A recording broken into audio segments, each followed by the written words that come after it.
CVS is consumer value stores. Mm-hmm. Do you think it still is that? Does it still I don't know. That's so interesting. I'm in any sort of conversation, I'm the only one who knows that. I literally thought I was going to have to Google it. I did not know that you would know that. Okay. No. So I'm going to do the intro again. I have my name tag in my desk, by the way, really? from CVS. Do you really? I love it. I actually want to see it. Okay.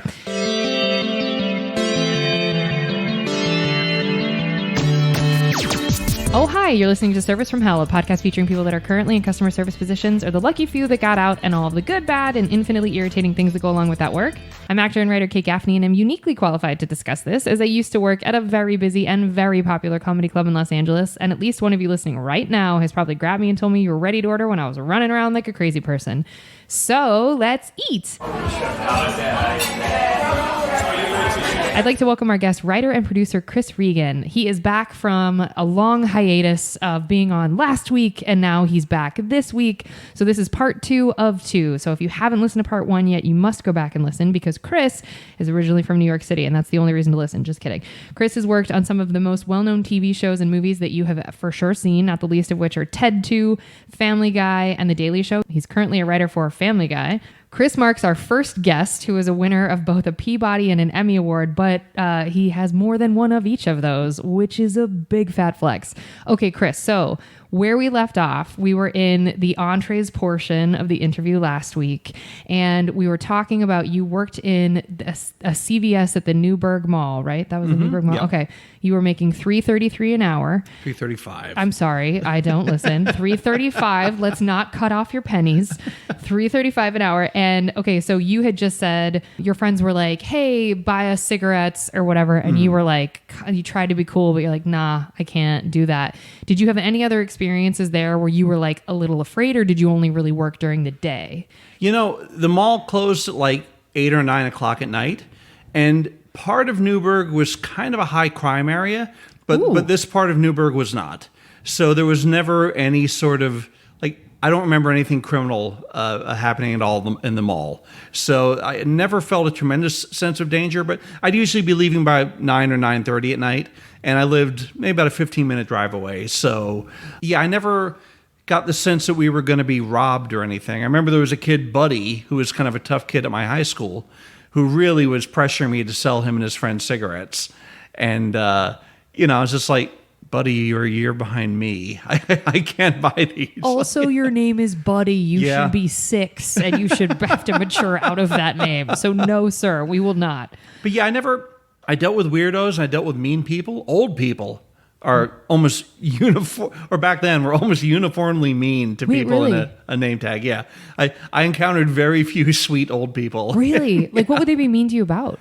Oh, just like, if you didn't answer them immediately. I remember there was some old guy who just kept demanding medicated powder. And I'm like, what the fuck is medicated powder for itching? Well, that was going to be my question. And I said, well, what particular? I need medicated powder. Can't you hear me? I'm like, well, do you need it for? I need medicated powder. Oh my God. And I tell you, my drive home in my 78 Plymouth Colt that night, I had so many comebacks for this old SOB. I'm sure he's probably fought, certainly dead, probably fought in World War II or whatever, so I'll give him maybe a little bit of a pass. But yeah, usually old people were really, really cranky. And I also think it was old people, it's the mid-'80s, had gone through the 70s, and were like, all young people are worthless now, so. Which is what everybody's doing now. That's fun. Okay, so how long did you last at that CVS? About 2 years. Damn. Yeah. And you were in high school simultaneously, or this was during college? I was in high school. So and I started my junior year, and then I took a little time off senior year so I could be in the Fantastics. Ooh. I only worked on the weekends for like November, December, so I could do this play. Because I did a lot of music in high school. I was like a trumpet player and stuff like that. My father was really into music, so they let me cut back my hours so I could be in a musical. Way to bury the lead. You played trumpet? That's cool. Yeah. That's really fucking cool. Do you still? My trumpet is in a storage space in Greeley, Pennsylvania now, if anyone's looking to steal it. Another big flex. You got a storage unit in a different space too. Wow, whole different state. Good job, Chris. Sometimes when you get divorced, you need to clean out things pretty quickly. Now I feel like an asshole. Okay, moving past that. Okay, so you were in the Fantastics, Yeah. and so you dropped down to weekends, but you worked whilst you were in that musical? Only on the around it, but I couldn't work because I would go from high school, go home and eat really quickly, and then work at night at CVS from like 5 to 9. When did you do homework? Just crank. I try. I mean, we'd get out at 3. I was a pretty decent student, but Damn. and it wasn't every day. But I could log like 20 or 30 hours a week sometimes. I mean, was meth legal back then? How did you stay awake? I mean, I guess kids. I guess we have energy then. I wasn't a coffee drinker then. I was just, Sheer being a kid. Yeah, I was in the bloom of youth. And then I worked there through senior year, but then an opening at Pizza Hut came along. Ooh, and they poached you? Which paid $3.50 an hour. Well, shit. Yeah. You gotta go. So I jumped over to Pizza Hut just for the summer before I went to college. Okay. What were you doing at Pizza Hut? I was a cook. Oh, God. Yeah. Oh, was it so hot? It was so hot. It was so hot, and it was such a crazy place because everyone there was kind of nuts. What? In the kitchen. What? Wait. For the first time ever on this podcast, someone's accused kitchen staff of being not well. That never happens, Chris. Only at this Pizza Hut. It was one of the old standalone Pizza Huts, which I don't think. Well, there used to be restaurants with parking lots, and they had booths and tables and stuff like that, a big salad bar. Yeah. And we had waitresses, no waiters, just waitresses. They did not split tips with the kitchen staff. Well, damn, that's rude. Yeah, but I didn't know until years later that was done, but we did not get that in the kitchen. And when I worked at Pizza Hut, there was a ranking system in the kitchen. Who knew that pizza was so political? Oh, it was. Well, your first name tag said Chris Trainee. Chris, these name tags are so significant in this history of your life. Do you wear a name tag to Family Guy? Like, this feels like such an important evolution of yours. I consider it such. It was really a driving force in my life that at some point I'm not going to wear a name tag. Oh, why? I keep trying to do a joke and then you say, here's something very sad. I'm so sorry. That's so significant. No, I because my dad was a butcher and he was always in service industry. And my dad never took crap from people. Like my brother would tell me stories of things he would say and do to customers who gave him a hard time. But, he trained me to be polite and to take a lot of crap. Irish. And we do that. Yeah, and so, but they try to incentivize you at Pizza Hut with your name tag because you got Chris Trainee, and then 2 weeks later, Eric, the manager, who loved pornography, it was always in his office. God. Oh, yeah, in fact, he would always have stacks of a magazine called Gent Home of the D Cup in his office. Yeah. And, the waitresses would come in to hand their time cards over. They'd have to see Gent Home of the D Cup on the desk. He would have Gent and jugs, so you kind of knew what Eric liked. Butts. Clearly butts. Eric was so weird because one time we were in the kitchen late at night. I'll get back to the name tag. Eric was, he seemed older, but he's probably in his late 20s then. And I don't know if he'd taken a couple of pulls in his car or something, but he was a little loopy. Pulls for the non-Irish crowd means drinking beers. I love it. And we had a radio in the kitchen, and Smuggler's Blues came on, a Glenn Frey song that was very popular in like 1984, 85. And there's a real cheesy guitar solo, and Eric began air guitaring to it. And then he's like, come on, Chris, get into it. And I'm making a pizza. I'm like, no. Am I supposed to air guitar with you? and then he's like, I love rock and roll. I really like John McCartney. I'm like, no. Who gets a Beatles name wrong? No. But I mean, that was Eric in a nutshell. But Eric, about 2 weeks into it, was like, hey, Regan, come here. Got a new name tag for you. And he gave me one that said, Chris, production professional.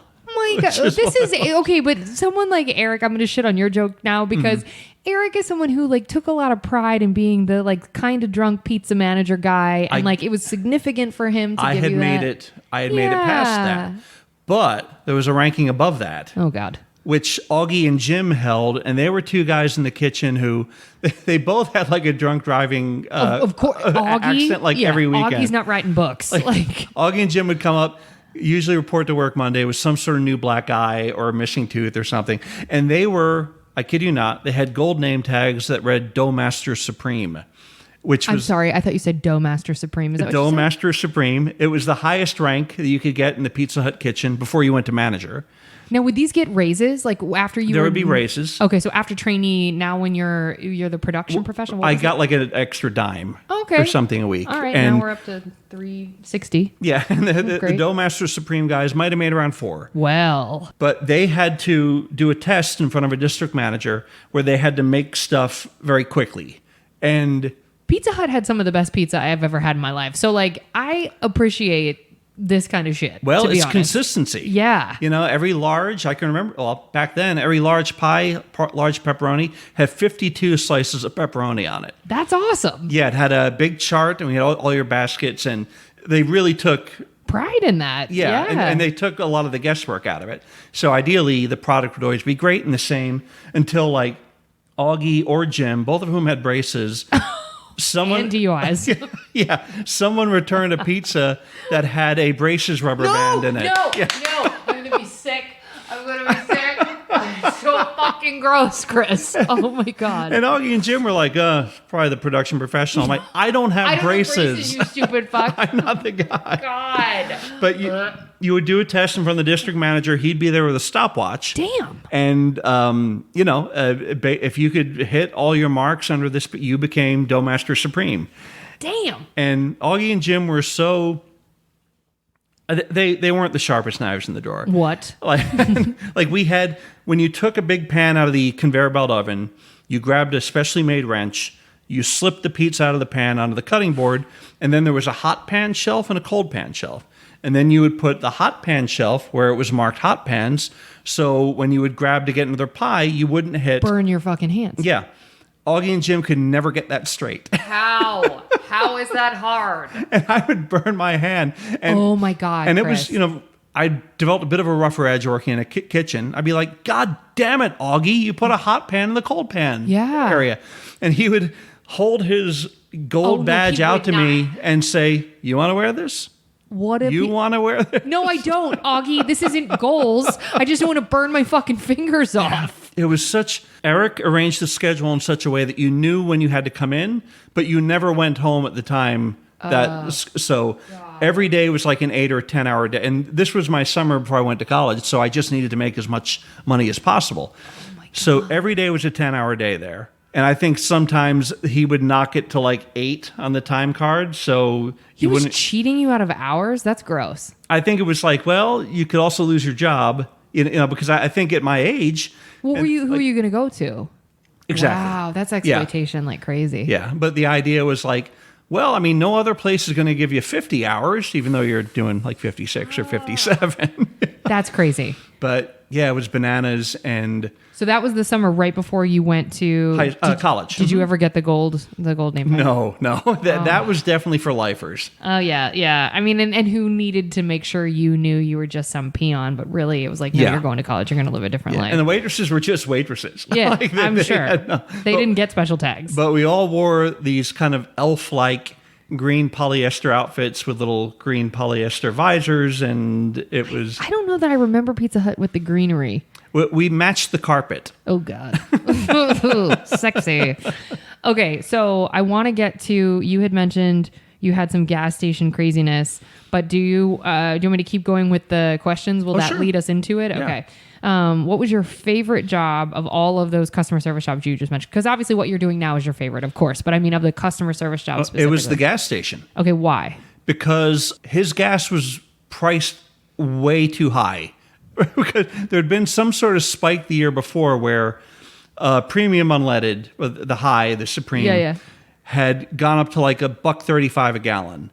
And then everywhere else it went down to below $1. Because I think regular gas was probably like 80 cents a gallon. And I think there was still a regular pump before unleaded. Sure. And Billy, the guy who ran this place, didn't lower the prices again. And this will all reveal itself. So I worked nights there, and it was right down the road from my house. It was nice because my mother would make me dinner and come down and drop off a little pan. That's sweet. And I had total freedom there. I was alone. I could listen to, I had this big old radio, and I was summer in 1984, I really, really got into music. It was like all sorts of great. We had some pretty decent radio stations in the Hudson Valley at the time. And I was just on my own. I closed up by myself. There were very few customers.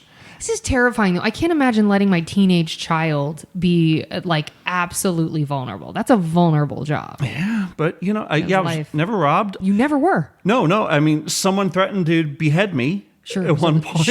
Sure. But I'd rather be robbed. But okay, cool. Why?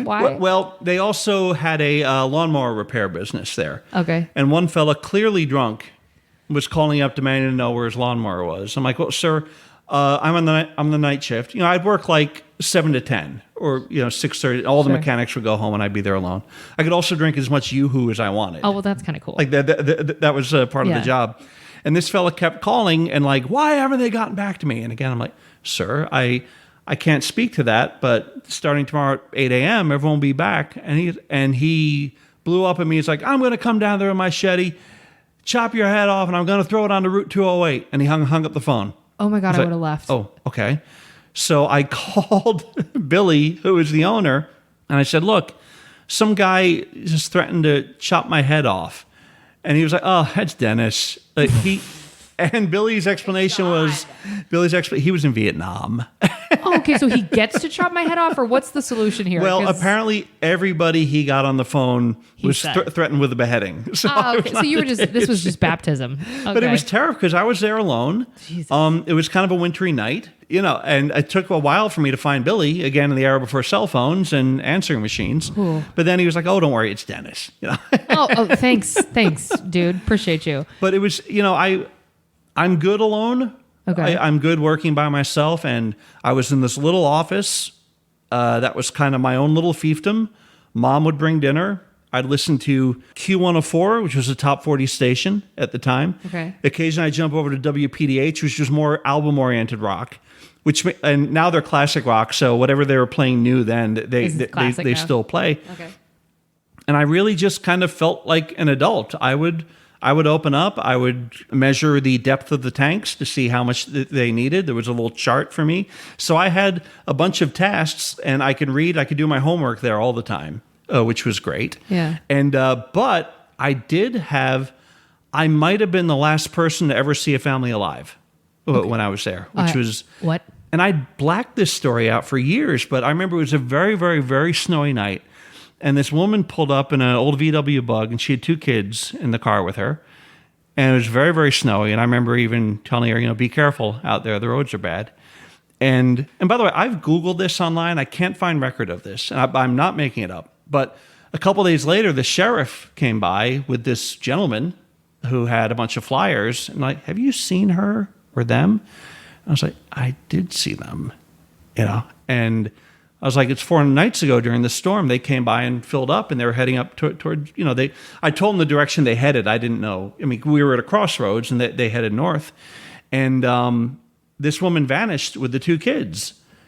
And then the cops came back to, they questioned me one more time about like how she seemed and this, that, and that. And she couldn't have been nicer. And the kids were, just kids in the backseat of an old VW. And what happened was it was so snowy, and we had a lot of apple orchards up there. And they have something called spray ponds, which are man-made ponds where they draw water to put in the sprayers for to spray, these tractors. And she skidded off the road and went down a hill and went into the pond, broke through the ice, and the car submerged. And it was snowing so heavily that night, the pond and the tracks were covered up again by the next morning. And I think some time went by when there was a thaw, and they figured out that her car had gone, and she and the kids had drowned. And I remember I hadn't thought about this in years. And one time I was watching some sort of news story about a similar case where some internet divers like found some car that had gone into a canal. I was like, oh my God, I remember that story.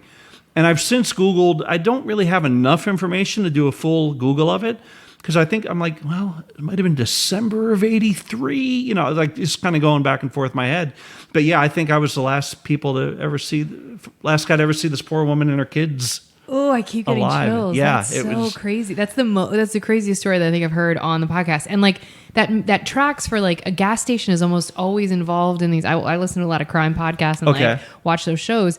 A gas station attendant becomes part of the narrative at some point because filling up and the vulnerability of like being by yourself at night oh my God. But I remember just the minutia of what the cops were asking me about. I'm like, I said hello. I told her to be careful. I said good night, be safe. Were they implying that you would have somehow been involved, or were they trying to? I think they were trying to determine if she had run away, if maybe her husband has something to do with that. I think they were, and this was the era before true crime. I know everyone's an expert now. I wasn't then, but I really thought it was curious that the cops came back and we're just kind of asking me the same questions over and maybe I was a suspect. They don't know either. How old would you have been at that time? Like 15, 16? 16 or 17. Oh, that would have overwhelmed me. That would overwhelm me now. But, good. Wow. Okay, but that was still your favorite job, even though you were responsible for a murder of 3 people. Wow. Well, I think that's a valuable experience. No question. And I did not have that with Gent, the home of the D cup, and everything in the Pizza Hut kitchen. But having a crazy person threaten your life, being tangentially involved with a tremendous tragedy. I think you don't often get that with a minimum wage job. No, that's right. That's right. And I was being paid off the books, which comes to the other point. Billy, I think, was running some kind of scam there. No question. Yeah. And I showed up one Saturday to work, and Billy owed me $75, and there was an out of business sign on the gas station. And so you never got that money? Nope. Wow. So Billy still owes you money. No, it's now 40 years, but Billy owes you $6,000. But Billy came into the drugstore about a year later on my line, and I could see him not looking at me. And I'm like, Billy, hey. Oh, hey, how's it going, man? How's it going? I'm like, you owe me a little money. Good for you. I was going to ask if you mentioned it. Good for you. And he was like, oh, man, I don't know about that. And then he just kind of got out of the store. Oh, I wouldn't have sold him anything. I would have been like, you're 75 in the hole, so I don't know how you're going to buy those, Rolos or whatever the hell's in your hand. He was there with his wife, so I didn't want to. But, $75 adjusted for inflation in 1983. That's a lot of money. Yeah. And being paid off the books, he would show up and what do I owe you? I'd be like, you owe me $45. Okay. Yeah. And he would hand it to me. Wow.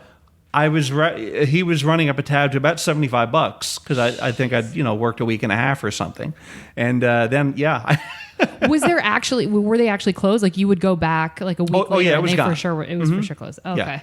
Yeah. What's your least favorite of all the jobs you've had, customer service wise? I think Pizza Hut has got me a lot of good stories. Okay. But it sucked. Yeah. Working in a kitchen is really, really rough. What was the roughest part of it besides the crazy coworkers? Well, the crazy coworkers. That helps. The constant, you're literally working on an assembly line, and you're standing for a good long period of time.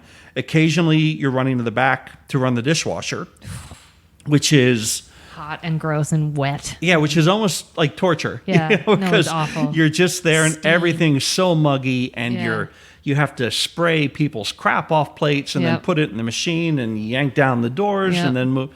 And that would be something I would just get to my car and just be absolutely exhausted. And it was kind of in the middle of nowhere. So when you did have breaks, there was really nothing to do but go out and sit in your car. It's a special kind of depressing. That's why I think, guys like Eric would go out and maybe just get a little drunk and come back in. Yeah. And, they'd be fine. But I would think out of all those, CVS was a drag because there was so much customer interaction, which I really didn't like. And Pizza Hut at least saved me from that. Sure. But Pizza Hut was tough work. Yeah. And I remember there was another manager who turned on the dough mixer while my arm was in it. Oh my God. Yeah. That can rip your whole arm. People don't realize the dough mixers at a place like that are massive. Yeah. It was one of the big hook arm things. Holy shit. And that was like kitchen safety 101. And he was having me scrape the bowl out with a scraper. Oh my God. And he just kind of leaned and accidentally turned it on. I yanked my arm out really quickly. And then he came down and checked it out. But there was another assistant manager named Reed who had gone to college at one point. And he would use his old college ID to scrape the dough roller. And he would always say, it's the only thing this is good for now. And I'm like, Oh, what happened in your life? Yeah, Holy shit. he'd gone to SUNY Potsdam for agriculture at some point in the 70s. That's what I would make out on his old college ID. Got it. And I guess he didn't become a super farmer. Well, he may have been a farmer of some kind. So good job him. But I think he was also another passionate alcoholic there. As there are a lot in the north of the country. It's pretty dark up there. Okay, so what's the weirdest thing you were asked to do whilst you were on the clock at any of these jobs? I think one time in CVS, I was there late. We were getting ready to close. And this guy came in, obviously drunk, with two women who seemed like kind of drunk party girls. They weren't youngsters. They were probably in their early 30s. And there was a Ground Round restaurant in the restaurant. I remember Ground Round. I had a birthday party at Ground Round. And I think that was the only place in the mall that served alcohol. Oh, shit. So I think they might have been getting their drink on there. And I think it was maybe a three-way that was about to happen. Yeah. Because he comes in and just bellows at me and says, "Where are the raincoats to take a shower?" Ooh. And I was like, Ooh. I'm like, oh, what? And then the women laughed, humiliating. He's like, "Come on, where are the raincoats to take a shower? Come on, where are they?" And I'm like, "I don't know what those are." And then he's like, "Come on, man, rubbers." Oh, I'm so sorry. So he wanted to know where the condoms were, and I was like, You could have just said condoms, bro. yeah. Like, And then I'm like, oh, at the end of aisle 3 or wherever they were. And then he kind of staggers down the aisle, and the girls are yelling at him, "They're at aisle 3. No, you're in aisle 4. And there were a couple of customers. I was just so mortified and embarrassed because that was a time in my life where I had no need for condoms or raincoats to take a shower or rubbers. And yes, I would say that was the most embarrassing thing I was ever asked for. yeah, that's pretty embarrassing. I mean, oftentimes when you're behind a counter, no one's asking you, to do too much. I was asked to do some crazy stuff when I mowed lawns at an Air National Guard base. Okay, and we do need to get. So you had said in the previous episode you were sprayed with a chemical. What did you call it? It's a defoliant. Defoliant. Yeah. Okay, please. So as one of the jobs that Chris mentioned last time, it was cutting the lawn at an International Guard base. So what is defoliant? Well, defoliant is what they use in Vietnam, like Agent Orange, to take leaves off of trees and kill weeds so you can see your enemy and bomb them. And like I said, it's an Air National Guard base. It's Stewart International Airport in upstate New York, the longest runway in the world, by the way. Mm-hmm. And I worked for Lockheed, the military contractor. Yeah, sure. But Lockheed then used to have something called Lockheed Air Terminal, which was just maintenance on airports. And a neighbor of ours worked there as a secretary for the National Guard and got me a job there.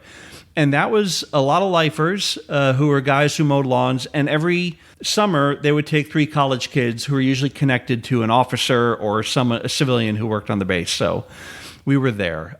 Occasionally, the guys would turn off the lights in the break room and for 60 seconds just punch us, like give us Charlie horses. Cool. Or dunk buckets of water on our head. One time I was asked to, this is a crazy ask, they drove me out to a far out, this place was massive, and you'd have to go like 10 minutes to get to an outbuilding there. And I was asked to knock down a wall with a sledgehammer, which was that your job, or? Well, I was a general maintenance drone, so it didn't matter. And this is, no one ever wore a mask or any kind of protective gear, and I thought it was the greatest job on earth knocking down this wall, but these guys weren't engineers, and the entire ceiling collapsed eventually. My God. And I ran out of there, and they were like, "Oh, good job." Now you're in trouble. Like, you were just supposed to knock out a wall. And I think eventually an engineer realized, like, you shouldn't have told this 18-year-old to knock out a wall. But one of the jobs was working with a defoliant called Green Death, which is no longer manufactured. It was discovered to be too dangerous. And we would pour it in a sprayer that we would then hook onto the back of a truck.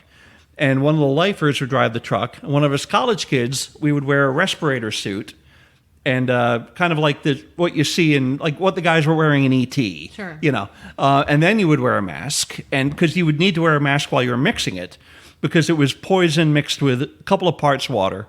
And this stuff was so potent that when you sprayed it on weeds, you could literally watch the plants begin to wither. It was stuff that was not to be fucked with. And what we would do is one of us would sit atop the sprayer, not strapped on it, while someone drove down the runway, and like the guy would yell left or right, and you would, because you were driving backwards. I hope this picture is coming across to the listener.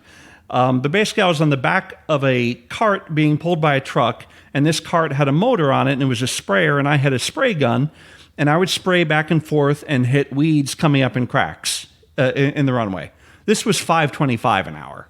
Ooh, what a gift. What a gift. Almost double. And we would do it every week, but eventually, kids being kids like we were, and the weather being 80 or 90 degrees on the tarmac with no trees around because planes have to land, we would sometimes do it without the suit or without the ventilator. Chris.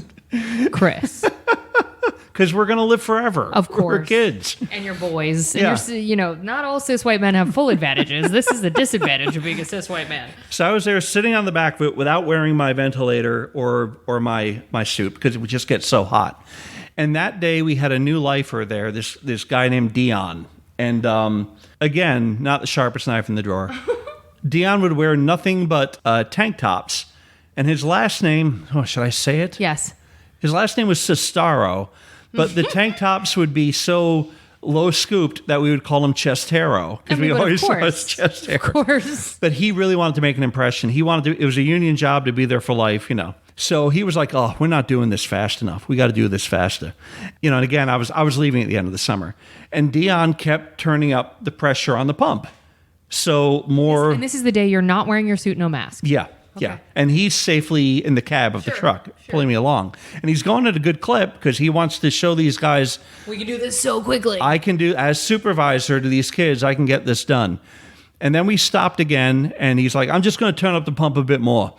And he turns it up, and I'm facing away from the pump, and he gets back in the truck, and I hear pop. And the pump mechanism split open and exploded. It was too much pressure. Yeah. And I was suddenly covered with a liquid all up my back and the back of my head. Holy shit. And I managed to close my eyes. I'm like, Dion, you fucker.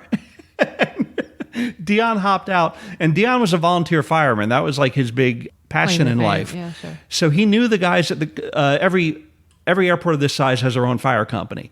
So he knew these guys at the crash house. So I hopped in the back of the truck with my eyes still closed because I knew if this stuff got in my eyes, I'd be a goner. He drove me to the crash house where some very nice firemen gave me a Silkwood shower. What is Silkwood? What is? Oh, I'm sorry. The movie Silkwood, which was the first movie I ever took a date to. It's about Meryl Streep's in it. She gets contaminated with nuclear waste. She works they pee on her or something? No. They just strip off your clothes and scrub you down. Oh, God. And that's what these nice firemen gave me.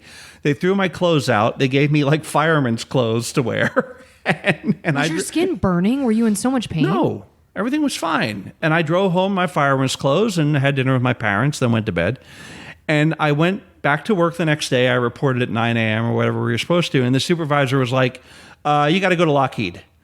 And, which was their main office, which we would only go in there to vacuum. Like we were always too dirty. We couldn't go in there. And I went in there to a conference room with a couple of very nice Lockheed employees. I'll bet. Who had a lot of paperwork for you to sign. I had a little run-in yesterday. Well, glad to hear you're doing okay. Look, just sign that and sign that and sign that. Shit. And did you sign it all? I signed it all. Because you were a teenager. I was 18 years of age. They took advantage of you. Yeah, and my parents wouldn't have let me quit a job, because this was in between my freshman and sophomore year of school. My school was expensive. And so far, so good. Question mark. But yeah, a couple of years ago, I Googled Green Death, and it was like, discontinued 1991, toxic FDA. Yeah, I've been to Vietnam, and I don't want to tell you what I saw, but shit. Yeah. That job was out and out of danger. I was on crutches for a little while, too, at once, because I fell off a cart and the back wheel rolled over my ankle. So Chris, you're lucky to be alive is what we're learning with these customer service jobs. Like, wow, your life is, and you're still able to write jokes. I mean, it was amazing the risks I took to earn tiny bits of money to go to college. Fuck me. And it all goes back to that, that supermarket experience where I'm like, oh, I'm one of the poor kids. I don't want to stay this way. Okay, so least favorite was Pizza Hut. The weirdest thing you've been asked, we covered. So was there an incident where they ever asked to speak to your manager? You seem like just not a confrontational dude. So like, was there ever something where people were like, fuck you, I got to talk to the person above you? I don't, there was an old lady at the supermarket who always complained that I packed her bags too heavily. Bless her. And she would always seem to get on the line just so she could get to the end and just tell me, you always pack them so heavily. Aww. I hate it when you... I think she was a lonely woman and I was a young, not bad looking kid. You know? So I think it was just, but I've never had anyone out... No, I've never had a customer say, I'm going to talk to your boss. Just because I think at CVS, I kind of just ate all their garbage. I just... I let the man yell at me about medicated powder. I never had a blow up. If I'd gone on in my life and done a bit more of it, I think I would have a couple. Yeah. Because, God bless people who are able to take crap like that. I was a kid. I was expected to behave myself. Yeah, sure. And do whatever grown-ups told me to do. You're an Irish kid, so that's just even more cemented. Okay. So that didn't happen. That's good. You were about to say something though. You said, "Oh," and then you said, "No." It was not a story. No, the district manager at Pizza Hut told Eric to get me out of the kitchen one time because we were really crushed and I was fucking something up. So I was sent to wash dishes. Oh, okay. And Augie and Jim really dined out on that for a while. I bet they did. The guy who was testing them, to get their Doughmaster Supreme awards had, decided that I didn't. But yeah, just having someone threaten to cut my head off. He didn't go to the manager. He decided just to do it with me. He was going straight to you. God bless Vietnam. Maybe he had exposure to that same chemical. Mm-hmm. Okay, what's the last straw? Was there ever like a job where you were like, burn this down, I'm done? Or that was TV. Yeah. So was there a moment in the TV jobs where you were like, I'm out, where you had a whole to do, or did you always leave sort of gracefully and say, I'm out of here? There's only one job in television that I quit without having another job to go to, just because I found it intolerable. And it was a lose-lose situation. And my ex-wife at the time, who had gone to law school out here in LA, she'd gotten a job as a lawyer. So she was kind of like, why don't you leave and find something else to do? Because it was such a terrible job, and it was kind of a high-profile, terrible job that I was having meetings, and I was saying that, I'll say it, I worked on Lopez Tonight. I think I may have mentioned already that was... and I would mention, and people would kind of look at me like, hey, what's going on over there? Because you were like not able to even hide that you were having a hard time. No, just because there was such a stink on the show. And, it was an impossible situation where it was never going to be a good show. Sure. So that was really a take this job and shove it kind of thing. Yeah. Like just sort of my contract was up. Hey, let's talk about next season. I was like, no. So you didn't leave mid-season, like you honored your contract. I stuck it out to the end. Cool. And, they were happy to have me back for a second season, but I was happy to say no. Absolutely not. I can't do this anymore. Okay. And, the year after that was pretty lean. Like I was at some points like, what did I do? Should I have done that? But, everyone has an off year. Yeah, and your sanity is more of value than that. Yeah, but I don't think I ever, in a service job, ever had the courage to... Yeah, me neither. Yeah. Tell them to fuck off. Okay. Have you ever gotten into it with a customer and told a customer to F off, like just, screw you or anything, any confrontations with customers? I've done that with fellow shoppers at stores. But nice, but not in a job setting? I got into a big fight with an old lady at Santa Monica Seafood one day. Over what? Over a left turn. As one does. This is how you show you're from New York. I mean, she was totally, obviously a West Side older woman. Sure. And I was coming... I don't know if we're necessarily... Who cares? People want to hear it. I was coming up to make the right in the parking lot. She was there at the left. She was waiting a while because it was a left, and that's a busy place. Sure. And I made the right, which the right away. Yeah, I was doing the right is always faster. And then I was shopping, and this old woman comes up to me. He's like, "You saw me with my left turn signal on, didn't you?" And I was like, "Oh, getting in here?" I was like, "Yes." She's like, "Well, why didn't you let me in?" I'm like, "You didn't have the right of way." And she just began to needle me, and I was like, "Would you fuck off?" Good for you. Good for you. and she kind of laughed it off. And I was shopping around again, and she was going to check off, and she comes up to behind me, and she's like, "Just so you know, I'm still your friend." And then loudly, I was like, "Fuck off. You had it. And that was the kind of thing where, the people working there in those service jobs, like, oh, someone's going psycho today. You gave them a good story. So it was a tangential story. But yeah, I've always, and it might stem from my service days, just old people needling me really gets under my skin. Yeah, sure. You can only take, everybody's got a threshold of shit that they can tolerate. Yeah. And that's okay. So how many bodily fluids have been on you whilst you've been on the clock? Was there ever a job where you were like, I got bled on or spit on or barfed? I imagine in the kitchen maybe. If not, then we can. Oh yeah, I mean we would cut ourselves up in the kitchen, and I already mentioned Augie and Jim's braces, rubber bands. You sure did. Okay, we're gonna move past it. But I mean, just at Pizza Hut, there would just be from when you were stuck in the dishwasher. Yeah, it was impossible to walk away without this nebulous sort of food and soap crust on you, and it smells so specific too. Yeah, and because everything would just be gooped together, and there was no way not to get splashed. Yeah, that's right. And it was just such a weird. There were no locker rooms there. Like you just had to come in your outfit and then leave in your outfit. And I have to sit in my car, and that was such awful. Dirty work. Yeah, that's and thankless. Yeah, so thankless. Okay, do you tip? Yes. How much? 20 to 25%. That's really generous for someone. You've never worked a tip position, right? No. So why do you tip so high? I think my father being a hardworking guy, that was always an important thing. I'm quite aware of the fact that a lot of my career has been luck. Oh, that's so there's nothing. I think there's always, particularly when you're doing a career like mine, there's always something like this could all fall apart at some point. Wow. And I think growing up in a situation where there was always a degree of economic anxiety growing up because my folks didn't have a lot of money. My mother was sick for many years. So I think there's always something in the back of my mind like this could all go away. Wow. And I could at some point need a job. You know, I'm in a position where I can do it. I've never been, despite the worst service, I've never been you're getting nothing. Oh, you're not that way. Yeah. Okay. Yeah. So no matter, even if they are awful to you, you will still tip. Oh, no. There was an Ethiopian restaurant in Lower Manhattan where the woman was so nasty. And so clearly didn't want us in her restaurant. Ooh. Snapped at me during the order. I didn't leave a tip. My friends all did. And then I left. I'm like, and I went back in and I threw down maybe 10%. Oh, well, that was nice. So you just don't stiff people. That's very kind. No, I mean, like I had an Uber guy the other night and his car was filthy. It was I got in and there was an empty Pepto bottle rolling along in the back and everything was just dirty. And he was listening to what I can only describe to as very loud pirate rock. It was some band because I Shazammed it. It was something of course called, you did. It was something called a band called Blind Guardian. Now I want to look him up. And it was almost just like Andrew Lloyd Webber stuff, but it was all about dropping anchor and turning into the wind and stuff. And it was so.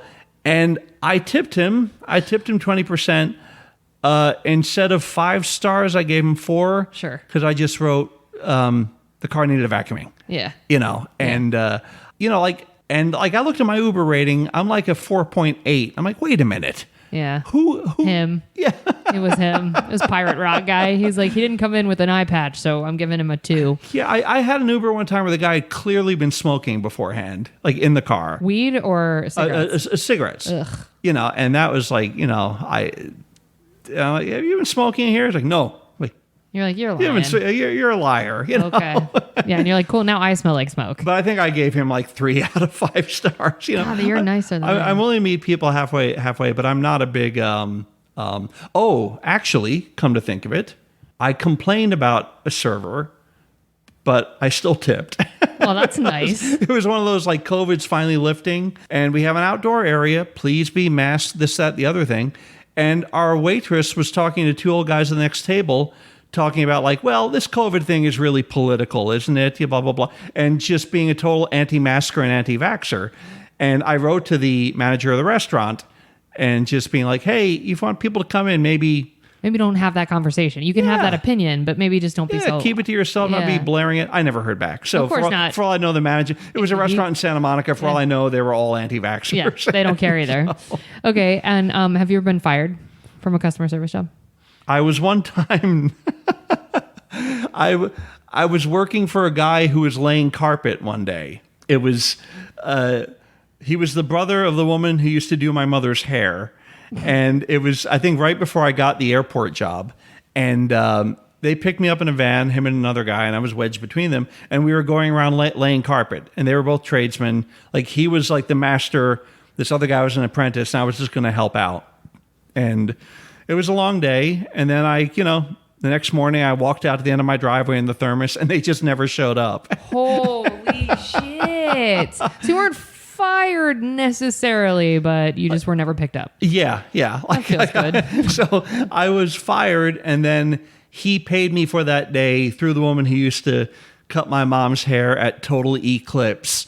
And I got my like $30 for the day or whatever. Like, cool, thanks. This is actually best case scenario. But I mean, it's very hard work. I never laid carpet before. Yeah. And, I don't remember doing anything wrong, but I don't remember having a natural gift for it either. So, Okay, last question in this section. The worst customer that you had to interact with, or an archetype. I think you've kind of described the like pestering, not listening to you, asking you a lot of questions. Is that yeah, kind I of like, the medicated powder people who didn't want to hear any nuance or anything. They just were snapping their fingers, and you needed to give them an answer right away. Yeah. And there were a lot of that at CVS. Like, I people bet. are just running in. There's a whole bunch of stuff. Where's this, that, and the other thing? Sir, I'm with a customer right now. Where is this, this, that, and the other thing? And, that was, and I remember around the holidays at CVS, it was really, really tough. Yeah. The lines would be long. People would be getting last minute things. I remember closing up on Christmas Eve one time. And the last two customers were online. There was a young guy and obviously his dad. And I'm just like, guys, get out of the store. I want to go home. And they walk up, and the young guy says, a carton of Marlboro. So, and which at the time was $10 for a carton of regular sized cigarettes. I remember the 100s were like $11.50. And I gave him the carton of Marlboro Red. He gave me the $10, and he turned to the old man. He's like, "Merry Christmas, Dad!" And just handed him the carton. My God! Holy shit! I remember following them out of the stores and pulling the gates closed. That's a wrap. Like, Merry Christmas, everybody. I'm out of here. Okay. Well, now, folks, we're going to move on to the good stuff. We hope you saved room for dessert.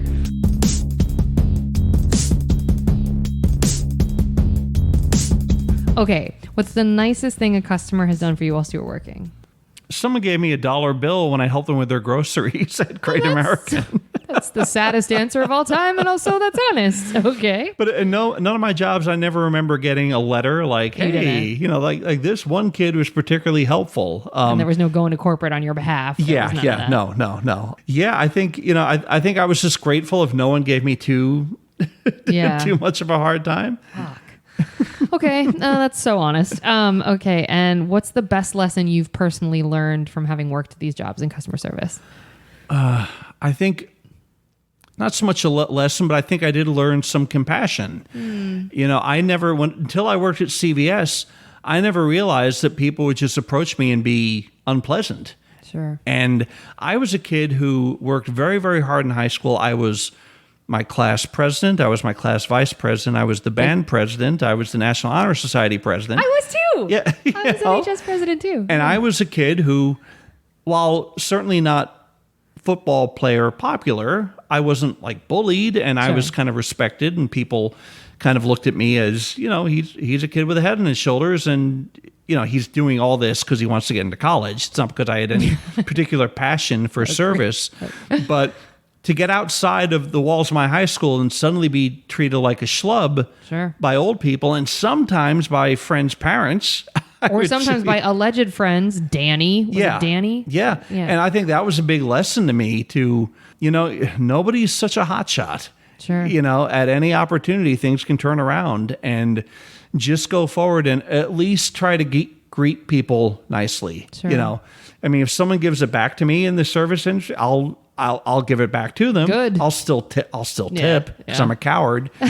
But no, and to be completely cynical, a big lesson for me was I didn't want to wear a name tag. Come on. I wanted some privacy. Yeah. I didn't want everybody on earth knowing my name. I don't think that's cynical. I Yeah. think that's just, that speaks to the experiences that you had, and the like, that a name tag was used. I mean, we were joking about it, but it was used as this leveraging thing of like, I have dominion over you Yeah. because of this distinction. It's like, And in a way, it's sort of it's stripping away a bit of your privacy. Yes. Like you are lesser because that person has something on you. Mm-hmm. And I hate to say it as a lesson because I don't in any way mean to demean people who need to wear a name tag. Sure.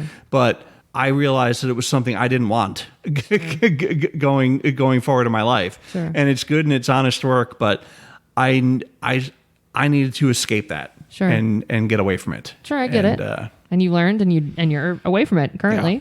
Okay. And for today. And what's one piece of advice you would give to customers who interact with customer service workers? Oh, just, they don't want to be there. Hello. That's so real. Correct, sir. Yeah.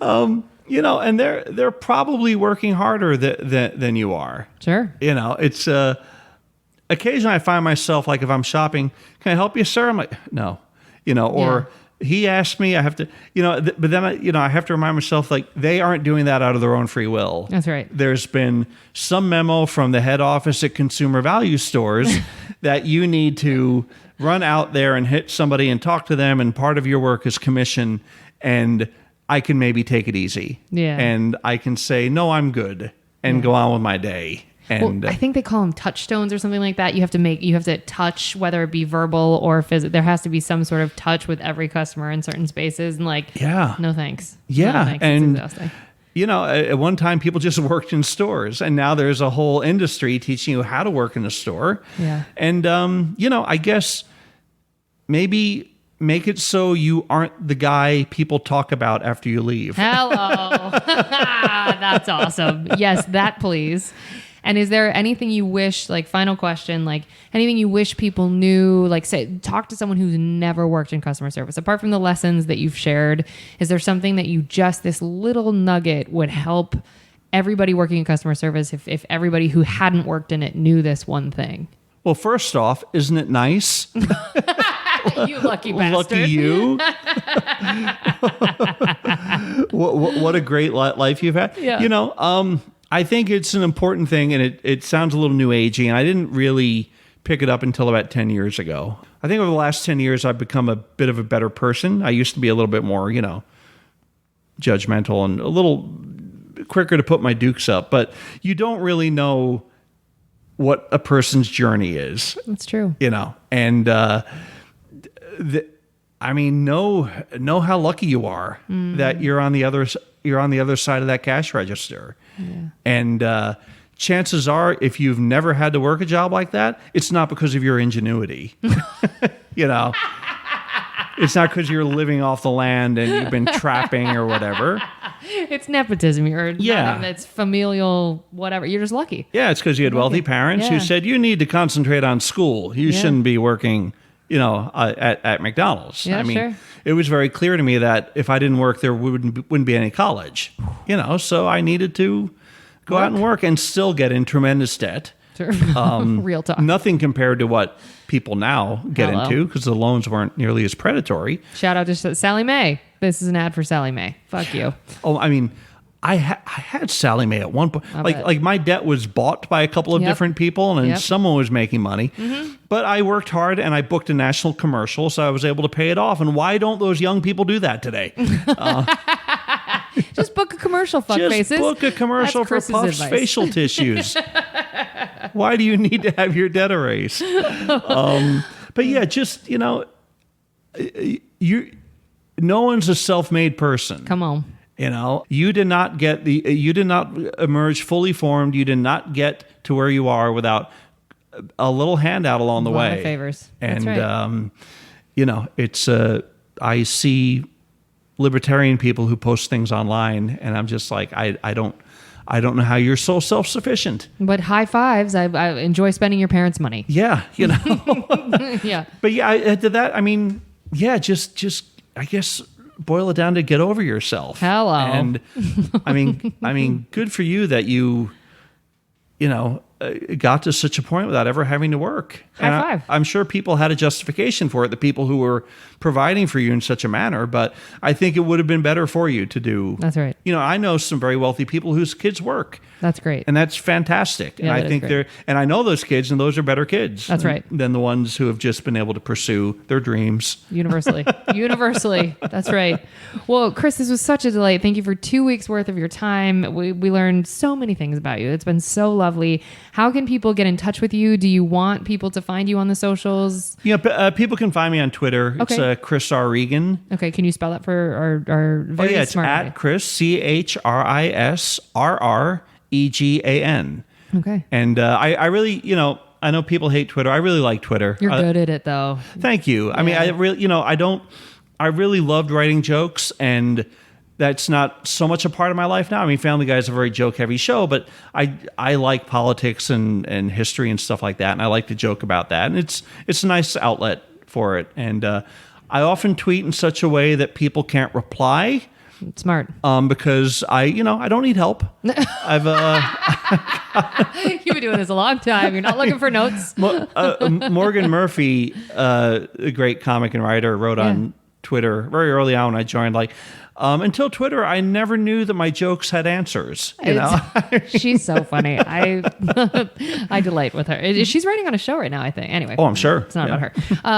So great. So follow you on Twitter, but no notes for the jokes is what. So that's a note to our audience. Good to know. And watch Family Guy. I think it's still a great, consistent show. You can watch it on network or Hulu. It is on Hulu. The Jersey Boar, right? The Jersey Boar. That's the most recent. That was the most recent episode I wrote. Yeah. Okay, and that is season 20, and it's the last episode of the season, right? Or second to last. It was, and I think it.